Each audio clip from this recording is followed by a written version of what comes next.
नमस्कार मित्रांनो, मी गणेश मानकर इग्नाइट अकॅडमीच्या प्लॅटफॉर्मवर तुम्हा सर्वांचे स्वागत करतो। नोंदणी आणि मुद्रांक विभागाचा पेपर जो आहे तो सुरू झालेला आहे। 1 जुलैला पेपर झालेला आहे। तिन्ही शिफ्टचं एनालिसिस आपण आजच्या या व्हिडिओच्या माध्यमातून करणार आहोत। ऍक्च्युअली आपण हे लाईव्ह करणार आहोत, परंतु थोड्या तांत्रिक दृष्टीमुळे आपण हे रेकॉर्डेड फॉर्मॅटमध्ये तुमच्यासाठी उपलब्ध करून देत आहोत। बघा पेपर कसा होता, तर सगळ्यात आधी पेपर इझी होता। पेपर काही एवढा अवघड जो आहे तर तो नव्हताच। तिथे पेपर सोपाच होता।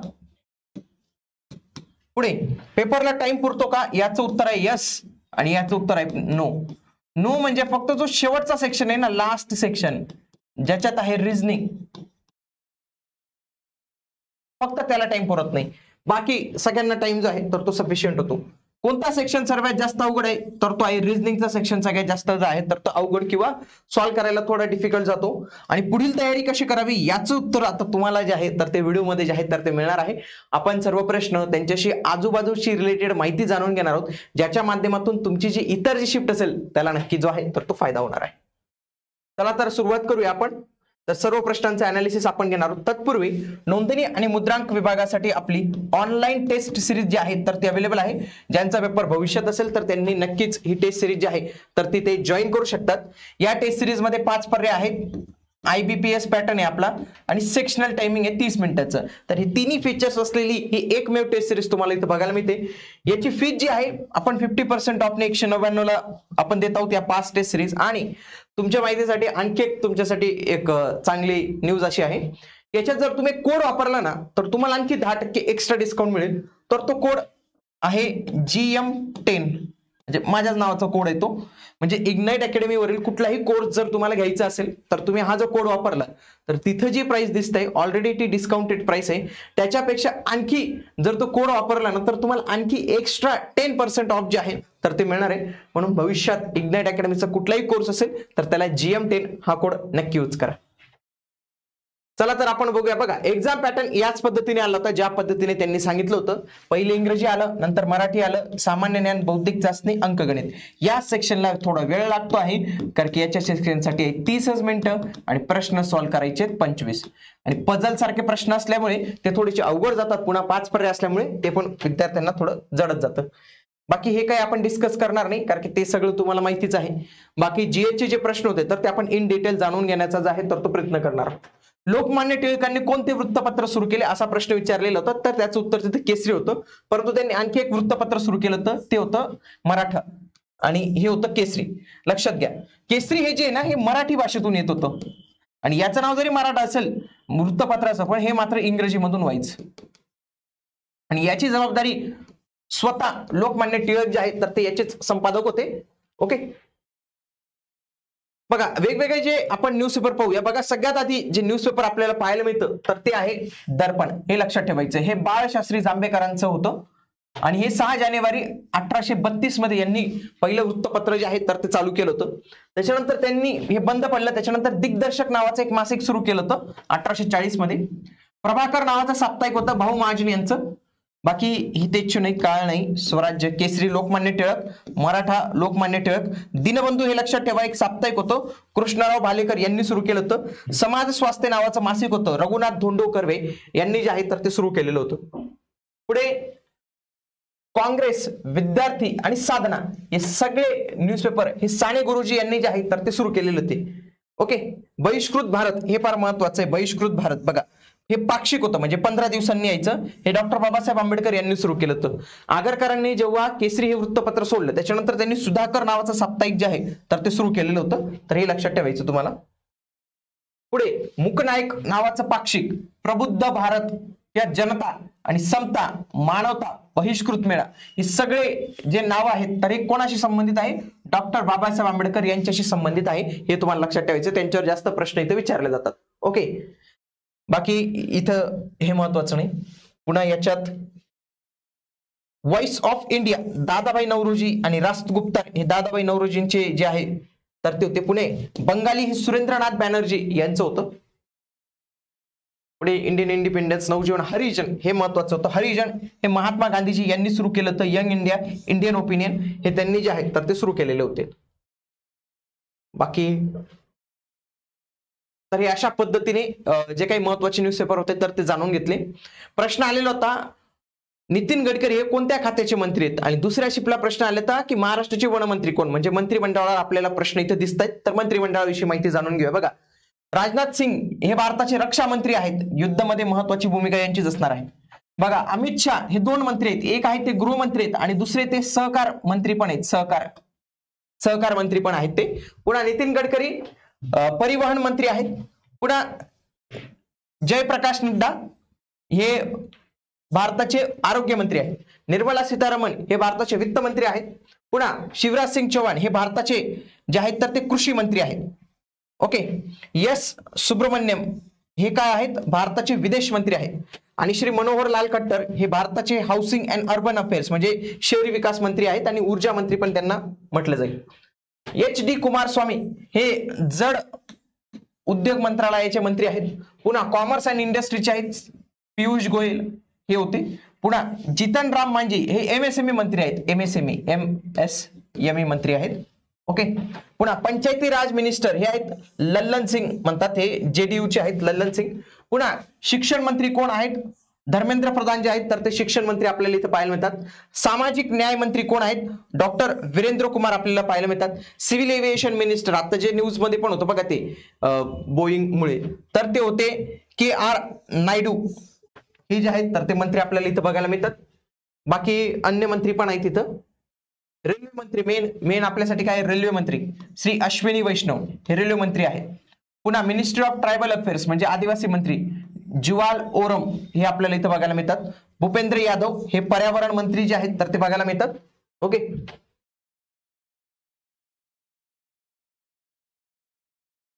बाकी हे आता दुसऱ्या शिपला प्रश्न आला होता की महाराष्ट्राचे वनमंत्री कोण, म्हणजे महाराष्ट्राच्या मंत्रिमंडळावर पण प्रश्न त्यांच्याकडनं विचारले जातात. बघा, देवेंद्र फडणवीस हे महाराष्ट्राचे मुख्यमंत्री आहेत, त्यासोबतच त्यांच्याकडे कोणतं डिपार्टमेंट आहे लक्षात घ्या. त्यांच्याकडे जे ना बघा ते गृहमंत्री आहेत महाराष्ट्राचे, ऊर्जा मंत्री आहेत महाराष्ट्राचे, विधी आणि न्याय विभाग त्यांच्याकडे आहे, सामान्य प्रशासन विभाग त्यांच्याकडे आहे, माहिती व जनसंपर्क त्यांच्याकडे जे आहे तर ते आपल्याला पाहायला मिळतं. मेन ते गृहमंत्री पण आहेत त्याच्यासोबतच. पुढे एकनाथ शिंदे हे काय आहेत, महाराष्ट्र राज्याचे नगर विकास, गृहनिर्माण आणि सार्वजनिक बांधकाम हे मंत्री आपल्याला पाहायला मिळतात. अजित पवार हे वित्त नियोजन आणि त्यांच्यासोबत काय आहे, राज्य उत्पादन शुल्काचे मंत्री आहेत. पुन्हा चंद्रशेखर बावनकुळे हे महसूल मंत्री आहेत, भविष्यात तलाठी भरती यांच्या मार्फतच होणार आहे. पुन्हा छगन भुजबळ जे आहेत तर ते अन्न, नागरी पुरवठा आणि ग्राहक संरक्षण मंत्री आहेत, नुकतेच त्यांची निवड झालेली इथं. राधाकृष्ण विखे पाटील हे काय आहेत, जलसंपदा मंत्री आहेत, गोदावरी आणि कृष्णासाठी म्हणजे 2 जलसंपदा मंत्री आहेत. एक गिरीश महाजन पण आहेत. पुढे आहे हसन मुश्रीफ हे वैद्यकीय शिक्षण मंत्री आहेत. पुढे विखे पाटील हे झालं. चंद्रकांत पाटील हे काय उच्च व तंत्र शिक्षण मंत्री आहेत. बघा, गिरीश महाजन हे जलसंपदा मंत्री आणि आपत्ती व्यवस्थापन मंत्री आहेत. गणेश नाईक हे खऱ्या अर्थाने वनमंत्री आपल्याला पाहायला मिळतात. गुलाबराव पाटील हे पाणी पुरवठा मंत्री आहेत. पुढे दादाजी दगडू भुसे हे काय शिक्षण मंत्री आहेत महाराष्ट्राचे. पुन्हा संजय राठोड हे काय मृदा आणि जलसंधारण मंत्री आहेत. उदय सामंत हे उद्योग आणि त्यांच्याकडे मेन आहे मराठी भाषा विभाग जे आहे तर ते आपल्याला इथं बघायला मिळतं. हे बाकीचे पण गोष्टी आहेत. उदाहरणार्थ माणिकराव कोकाटे हे महाराष्ट्र राज्याचे कृषी मंत्री जे आहेत तर ते आपल्याला इथं बघायला मिळतात. ओके, तर हे सगळं तुम्ही एकदा स्क्रीनशॉट काढून ठेवू शकता त्याचा. पुन्हा याचा पण एक स्क्रीनशॉट घेऊन घ्या आणि त्याच्यानंतर हे जे नाव आहेत ना तर ते एकदा तुम्ही वाचून घेतली पाहिजे, कारण की याच्यावर प्रश्न जे आहेत तर ते येऊ शकतो पुढच्या शिफ्टला. प्रश्न आहे महाराष्ट्राचे महाधिवक्ता कोण, त्यांच्यावर जो आहे तर तो प्रश्न इथं आलेला होता. तर महाराष्ट्राचे महाधिवक्ता डॉक्टर बिरेंद्र सराफ जे आहेत तर ते आहेत. भारताचं पण विचारलं जाऊ शकतं, भारताचे अटॉर्नी जनरल कोण आहेत, तर त्यांचं उत्तर असेल R व्यंकटरमणी हे भारताचे सध्याचे जे आहेत तर ते अटॉर्नी जनरल आपल्याला इथं बघायला मिळतात. पुढे शाश्वत विकास परिषद ही कुठे भरण्यात आली होती, तर शाश्वत विकास परिषद ही जी आहे तर ती नवी दिल्ली येथे 5 ते 7 मार्च 2025 दरम्यान भरण्यात आली होती. म्हणजे आपल्याला काय कळलं की मार्च 2025 चे चालू घडामोडींवर प्रश्न जो आहे तर तो इथं आलेला होता. अशाच पद्धतीने बाकीच्या पण काही परिषदा आपण इथं दिलेल्या आहेत तर त्या पण आपण थोड्याशा बघून घेऊया. बघा, नो मनी फॉर टेरर ही जी कॉन्फरन्स होती ही जर्मनच्या म्युनिच मध्ये जी आहे तर ती भरवण्यात आली होती. पुढचं रायसिना डायलॉग ही दरवर्षी नवी दिल्ली इथे जे आहे तर ते होत असते आणि ही ऑब्झर्व्हर रिसर्च फाउंडेशन यांच्याकडून आयोजित करण्यात येते. पुढचं AI समिट विचारलं जाऊ शकतं की पहिले AI समिट कुठे भरवण्यात आले, तर याचं उत्तर असेल फ्रान्स पॅरिस येथे हे AI समिट जे आहे तर ते भरवण्यात आलेलं होतं. पुन्हा UN commission on status of woman म्हणजे महिलांवरील परिषद ही मुंबई भारतामध्ये भरवण्यात आली. नॅशनल कॉन्फरन्स ऑन इन्व्हायरमेंट ही नवी दिल्लीमध्ये भरवण्यात आली. पुढे बिमस्टेक युथ समिट हे गुजरात गांधीनगर इथे भरवण्यात आलं. आणि वर्ल्ड गव्हर्नमेंट समिट ही दुबई UAE इथे जे आहे तर ते भरवण्यात आलेलं होतं. पुढचं जर पाहिलं, all India presiding officers conference ही पटना बिहार इथे झालेली होती, ही पण महत्वाची आहे. 6th बिमस्टेक समिट ही बँकॉक थायलंड इथे झाली. 4th national conference of chief secretaries ही नवी दिल्ली येथे झाली. वर्ल्ड हेल्थ समिट जागतिक आरोग्य परिषद ही बर्लिन जर्मनी इथे जे आहे तर ते बघायला मिळते. पुन्हा वर्ल्ड मेरीटाईम कॉन्फरन्स ही कुठे बघायला मिळते, चेन्नई इथे बघायला मिळणार आहे. इंडियन ओशन कॉन्फरन्स ही मस्कत ओमान इथं बघते. इंटरनॅशनल वुमन कॉन्फरन्स आंतरराष्ट्रीय महिला परिषद ही कुठे, बँगळुरू इंडिया इथे जे आहे तर ती भरवण्यात आलेली होती. पुढे राष्ट्रीय फ्लोरेन्स नाइटिंगेल पुरस्कार हा कशाशी संबंधित आहे, तर हा जनरली जे नर्स व्यवसायामध्ये जे काम करतात महिला तर त्यांच्याशी संबंधित आहे. कारण की युद्धामध्ये ज्या फ्लोरेन्स नाइटिंगेल होते यांनी खूप चांगले योगदान दिलेलं होतं, त्याच्यासाठी तो पुरस्कार देण्यात आला. म्हणजे पुरस्कारांवर प्रश्न विचारले जातात की पुरस्कारांशी संबंधित प्रश्न आहेत, तर त्याचे पण आपण काही महत्वाचे पुरस्कार पाहूया. बघा, प्रवासी भारतीय सन्मान अवॉर्ड हा कोणाला देण्यात आला, डॉक्टर सय्यद अनवर खुर्शीद यांना देण्यात आला. पुढे इमिनंट डायरेक्टर अपर्णा सेन यांना मिळालेला आहे सत्यजित रे लाईफ टाइम अचिव्हमेंट अवॉर्ड, महत्वाचा आहे. पुन्हा ध्यानचंद खेल रत्न पुरस्कार हा फार IMP आहे, याच्यावर तर प्रश्न सगळीकडे राहतो. बघा, मनू भाकर ज्या शूटर आहेत, डी गुकेश जे चेस चॅम्पियनशिप आहे, हरमनप्रीत सिंग जे हॉकी प्लेअर आहेत, आणि प्रवीण कुमार जे पॅरा ॲथलीट्स आहेत. असे हे 4 लोक, 1 2 3 आणि 4 प्रत्येकाचं ते जे क्षेत्र पण आहे ते पण आपण इथे दिलेलं आहे. Indian national centre for ocean information service तर यांना काय भेटलेलं आहे, सुभाषचंद्र बोस आपत्ती प्रबंधन पुरस्कार 2025 महत्वाचा पुरस्कार आहे. आपण याच्यात काय केले की जानेवारी नंतरचेच पुरस्कार जे आहेत तर ते घेतलेले आहेत. ICC men's cricketer of the year आणि ICC men's test cricketer of the year हा दोन्ही पुरस्कार भेटलेले आहेत जसप्रीत बुमराह यांना, आणि स्मृती मानधना यांना भेटलेला आहे ICC woman ODI cricketer of the year. पुढचं बेस्ट टॅब्लू अवॉर्ड जे 26 जानेवारीला जे काही वेगवेगळे झाकी जातात तर त्याच्यापैकी बेस्ट अवॉर्ड हा UP ला भेटलेला आहे. कोणाला, उत्तर प्रदेशला. महाकुंभ 2025 स्वर्णिम भारत तर UP ला हा पहिला पुरस्कार जो आहे तर तो भेटलेला आहे. पुढे इंटरनॅशनल बुकर प्राइज हा महत्वाचा आहे, हा भेटलेला आहे हार्ट लॅम्प या कादंबरीला बानू मुस्ताक यांना भेटलेला, म्हणजे ही व्यक्ती आहे आणि हे त्या पुस्तकाचं नाव आहे. पुढे PR श्रीजेश आणि मनू भाकूर यांना sport star of the year male आणि फिमेल या 2 कॅटेगरीमध्ये अवॉर्ड भेटलेला आहे. म्हणजे PR Sreejesh male category, Manu Bhaker female category. पुढचं hockey India award men and वुमनचा जर पाहिला तर तो भेटलाय हरमनप्रीत सिंग आणि सविता पुनिया यांना हॉकी इंडिया अवॉर्ड्स 2024 जो आहे तर तो भेटलेला आहे. पुढे ज्ञानपीठ अवॉर्ड फार महत्वाचा अवॉर्ड असतो, हा भेटलेला आहे विनोद शुक्ला यांना. महाराष्ट्र भूषण पुरस्कार हा जाहीर झालेला आहे राम सुतार यांना. Ramsar award for wetland wild use हा पहिले भारतीय आहेत मिळवणारे तर जयश्री व्यंकटेसन तर यांना हा भेटलेला आहे. तर चायनीज आर्किटेक्चर लिऊ जियाकुन यांना प्रित्झकर प्राइज हा जो आहे आर्किटेक्चरचा नोबेल प्राइज म्हणतात तो भेटलेला आहे. पुन्हा अनोरा याला अकादमी अवॉर्ड जो आहे तर तो भेटलेला, ऑस्कर अवॉर्ड पण म्हणतात त्याला. समर अबू इलॉफ यांना भेटलेले world press photo of the year हा पुरस्कार जो आहे त्यांना भेटलेला आहे.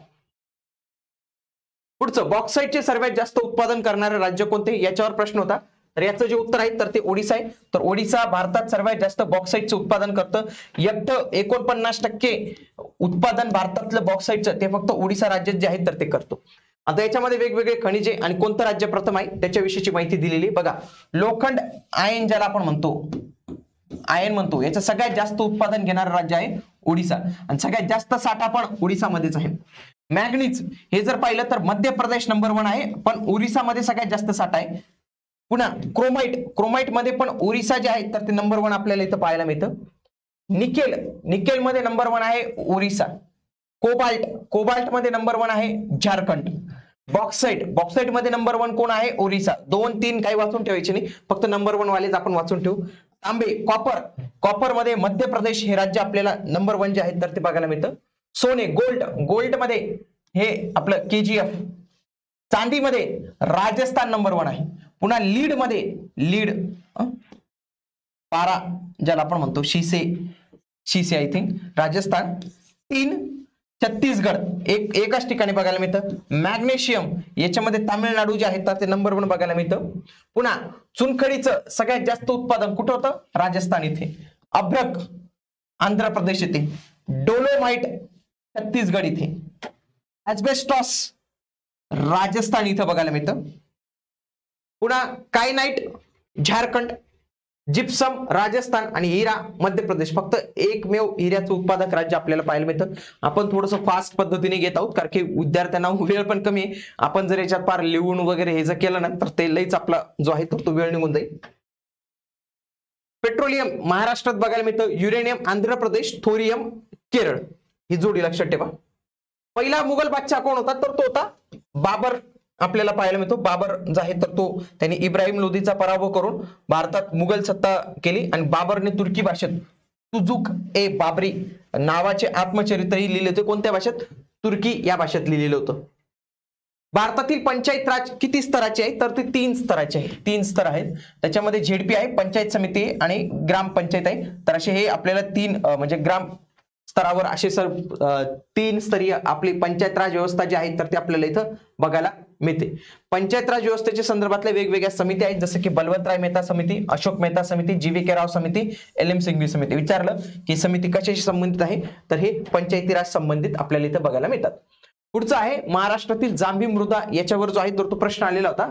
लक्षात घ्या, जिथं 200 सेंटीमीटर पेक्षा जास्त पाऊस पडतो महाराष्ट्रात तर तिथं आपल्याला ही मृदा जी आहे तर ती जांभी मृदा आपल्याला इथं बघायला मिळते. या मृदेत लोह आणि ॲल्युमिनियमचे प्रमाण जास्त असते म्हणून त्याचा रंग आपल्याला जांभ्या मृदा टाईप जो आहे तो बाघायला मिळतो. महाराष्ट्रात ही मृदा रायगड, रत्नागिरी, सिंधुदुर्ग, कोल्हापूर, सातारा तर चंद्रपूर, गडचिरोली या जिल्ह्यांमध्ये जे आहे तर ते बघायला मिळते. आणि याच्यामध्ये सगळ्यात प्रामुख्याने जे पीक घेतलं जातं ते म्हणजे तांदूळाचं पीक जे आहे तर ते या मृदेत जे आहे तर ते घेतलं जातं. इथं बघा वेगवेगळ्या मृदा त्याच्याशी संबंधित संपूर्ण माहिती दिली आहे. फॉर एक्झाम्पल जांभी मृदा जिच्यात आयनचे प्रमाण सगळ्यात जास्त असते 250 ते 400 सेंटीमीटर अतिपर्जन्याचा भाग. हे सिंधुदुर्ग, रत्नागिरी, तांदूळ, वरी, नागली, आंबा, काजू हे अतिपर्जन्याचा भाग. हे फक्त वाचून ठेवा. जांभा विरहित मृदा तांबूस, तपकिरी. तर हे अशा पद्धतीने या सगळ्या गोष्टी इथे दिलेल्या आहेत. आपण हे पण इथे दिलेलं बघा. जांभी मृदा कुठं? रत्नागिरी, सिंधुदुर्ग. पिवळसर तपकिरी मृदा नागपूर, भंडारा, गोंदिया, गडचिरोली, चंद्रपूर जिल्ह्यात आढळते. पुन्हा गाळाची मृदा पालघर, ठाणे, रायगड, रत्नागिरी, सिंधुदुर्ग या जिल्ह्यात आढळते. रेगूर मृदा अमरावती, अकोला, परभणी, बीड, नांदेड, सोलापूर, अहमदनगर, सांगली. तर अशा पद्धतीने या गोष्टी आहेत. तर याचा तुम्ही स्क्रीनशॉट जे आहे तर तो घेऊ शकतात. महाराष्ट्रातील पहिले मानव निर्मित अभयारण्य कोणतं? तर ते होतं सागरेश्वर, सांगली कडचं जे सांगली जिल्ह्यात आहे हे आपल्याला पाहायला मिळतं. आणि हे भारतातील पहिले मानव निर्मित वन्यजीव अभयारण्य जे आहे तर ते आपल्याला इथं बघायला मिळतात. या अभयारण्याला हरणांचे माहेरघर म्हणतात कारण की याच्यात हरणांची संख्या जी आहे तर ती सगळ्यात जास्त आपल्याला इथं जे आहे तर ते बघायला मिळते. महाराष्ट्रातील आपण राष्ट्रीय उद्यान जर आपण पाहिले तर पहिलं राष्ट्रीय उद्यान आहे महाराष्ट्रातील पहिले राष्ट्रीय उद्यान ते कोणतं आहे? ताडोबा. हे कुठे आहे? चंद्रपूर. वाघ सगळे व्याघ्र प्रकल्प पण आहेत ते. नवेगाव बांध राष्ट्रीय उद्यान गोंदिया इथे आहे.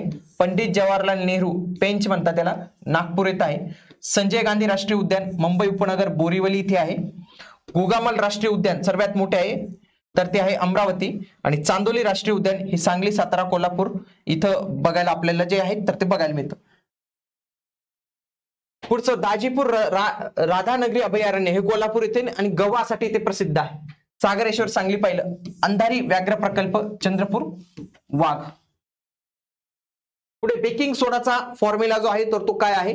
लक्षात घ्या, बेकिंग सोड्याला सोडियम बायकार्बोनेट असं म्हणतात आणि याचा फॉर्म्युला NaHCO3 असा आहे. पुढे काय विचारलं जाईल? सोडियम कार्बोनेटचा काय फायदा आहे ज्याला आपण म्हणतो धुन्याचा सोडा? त्याचा आहे Na2CO3 हा फॉर्म्युला आहे. दोन्ही फॉर्म्युले लक्षात ठेवा. MPSC परीक्षेत देखील हे विचारले जातात. शेवटचे पेशवे कोण होते? तर शेवटचे पेशवे हे दुसरे बाजीराव जे आहेत तर ते शेवटचे पेशवे होते. मराठा साम्राज्याचे 13वे आणि शेवटचे पेशवे आपल्याला इथं बघायला मिळतात. आता असाही प्रश्न येऊ शकतो की शेवटचा मुघल बादशाह कोण होता? तर त्याचं नाव लक्षात ठेवा बहादूर शाह जफर. हे भारताचे सर्वात शेवटचे मुघल बादशाह होते. पहिले तर बाबर होते आणि शेवटचे कोण होतं? तर बहादूर शाह जफर. हे आपल्याला इथं लक्षात ठेवायचं. पुढे सर्वोच्च न्यायालयाच्या न्यायाधीशांची वय इथं विचारलेलं होतं तर त्यांच्या वयाची जी अट आहे तर त्यांना 65 वर्ष आहे. आणि हे जर हायकोर्टचे वय विचारलं हायकोर्टचं तर ते आहे 62. सुप्रीम कोर्टचं आहे तर ते 65. ही वयाची अट इथं तुम्हाला लक्षात ठेवायची आहे. बघा, भारताच्या सुप्रीम कोर्टची स्थापना 28 जानेवारी 1950 रोजी झाली. याच्यामध्ये कलम 124 ते 147 आहेत. जवळपास 34 न्यायाधीश असतात. 33 आणि एक असतो चीफ जस्टिस ऑफ इंडिया. सध्या चीफ जस्टिस ऑफ इंडिया कोण आहेत? न्यायमूर्ती भूषण गवई. आणि पहिले जे न्यायमूर्ती होते ते होते भारताचे हरिलाल के कानिया. हे भारताचे पहिले चीफ जस्टिस आपल्याला इथं बघायला मिळतात. आणि या ज्या सर्वोच्च न्यायालयाचे न्यायाधीश असतात यांची नियुक्ती कोणाकडून केली जाते? ही राष्ट्रपतींकडून जी आहे तर ती केली जाते. विचार होता भारताचे पहिले गव्हर्नर जनरल कोण, त्याच्यावर प्रश्न होता. लक्षात घ्या, वॉरेन हेस्टिंग हे भारताचे पहिले गव्हर्नर जनरल होते 1773 ते 1785. पुन्हा लॉर्ड विल्यम बेंटिंक हे भारताचा पहिला गव्हर्नर होता. तो लॉर्ड माउंटबॅटन स्वतंत्र भारताचे पहिले गव्हर्नर जनरल आपल्याला पाहायला मिळतात. आणि चक्रवर्ती राजगोपालाचारी स्वतंत्र भारताचे पहिले आणि एकमेव भारतीय गव्हर्नर जनरल आपल्याला इथं पाहायला मिळतात. ही चारही नावं जी आहेत तर ते आपल्याला लक्षात ठेवायची आहेत. पुढे 2024-25 मध्ये कोणत्या राज्यात सर्वात जास्त एफडीआय आली? तर त्याचं उत्तर असेल महाराष्ट्राचं उत्तर असतं. एफडीआय किंवा गुंतवणुकीच्या बाबतीत महाराष्ट्र नंबर 1 ला असतं. ऑलिव्ह रिडले सी टर्टल कोणत्या राज्यात आढळतात? तर याचं उत्तर आहे तर ते ओडिसा या राज्यात जे आहे तर ते आपल्याला इथं बघायला मिळतात. Olive Ridley sea turtle. पुढचा प्रश्न होता, कर्कवृत्त हा कोणत्या राज्यातून जात नाही? म्हणजे आपल्याला हे माहिती पाहिजे की ते कोणत्या राज्यातून जातं.